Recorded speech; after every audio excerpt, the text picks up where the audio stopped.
আসসালামু আলাইকুম গাইস, আজকে অনেক দিন পর একটা বাসে ভিডিও করতে আসছিলাম। তো ভাবছিলাম এটার ভিতরে আমাদের লোক আছে, তার কারণে সিঙ্গেল দিছি।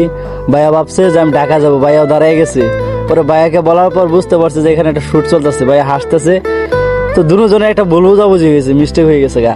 তো কিছুক্ষণ অপেক্ষা করার পর আরেকটা বাস চলে আসছে, ভাবছিলাম সেখানে আমাদের লোক আছে। তো জাম ঠেলে ঠেলে আসতেছে, দেখা যাক কি লোক আছে কিনা। তারপর সিঙ্গেল দিব ভাবছি, সিঙ্গেল দিয়ে দিলাম। তারপর দেখি যে এটাও ভাবছে যে আমরা ঢাকা যাব। তো ভাইয়াকে বলার পর হাসতে হাসতে চলে গেল। তো আবার অপেক্ষা করতেছি, অপেক্ষা করতে করতে দেখা যাচ্ছে রিফাত আর মনির ভাই ভিতরে আছে। আমি সিঙ্গেল দেওয়ার জন্য অপেক্ষা করতেছি, সিঙ্গেল দিয়ে দিলাম।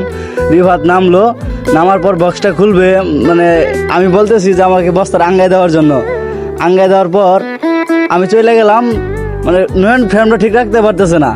তারপরে ও শুটটা নিল, নেওয়ার পর রিফাত আইসা আমার লুঙ্গিটা টান মারলো। আমি একেবারে উলঙ্গ অবস্থা, পিছনে দৌড় দিলাম। এখানে দেখি লুক, শুটটা হয় নাই।